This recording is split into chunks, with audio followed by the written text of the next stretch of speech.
اعوذ باللہ من الشیطان الرجیم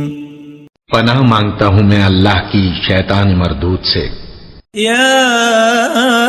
ایہا الذین آمنوا لیبلونکم اللہ بشیء من الصید تناله أيديكم ورماحكم ليعلم الله من يخافه بالغيب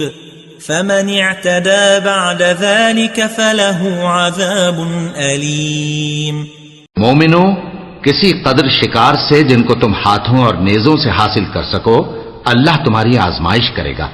یعنی حالت احرام میں شکار کی ممانعت سے، تاکہ معلوم کرے کہ اس سے غائبانہ کون ڈرتا ہے، سو جو اس کے بعد زیادتی کرے تو اس کے لیے دکھ دینے والا عذاب تیار ہے۔ یا ایہا الذین آمنوا لا تقتلوا الصید وانتم حرم ومن قتله منكم متعمدا فجزاء مثل ما قتل من النعم يحكم به ذوى عدل منكم هديا بالغ الكعبة أو كفارة طعام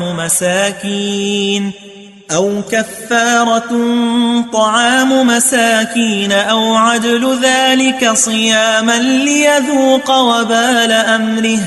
عفى الله عما سلف ومن عاد فينتقم الله منه والله عزيز ذو انتقام۔ مومنو، جب تم احرام کی حالت میں ہو تو شکار کے جانور نہ مارنا، اور جو تم میں سے جان بوجھ کر اسے مارے تو یا تو اس کا بدلہ دے، اور وہ یہ ہے کہ اسی طرح کا چوپایا جسے تم میں سے دو معتبر شخص مقرر کر دیں قربانی کرے، اور یہ قربانی کعبے پہنچائی جائے، یا کفارہ دے اور وہ مسکینوں کو کھانا کھلانا ہے، یا اس کے برابر روزے رکھے تاکہ اپنے کام کی سزا کا مزہ چکھے،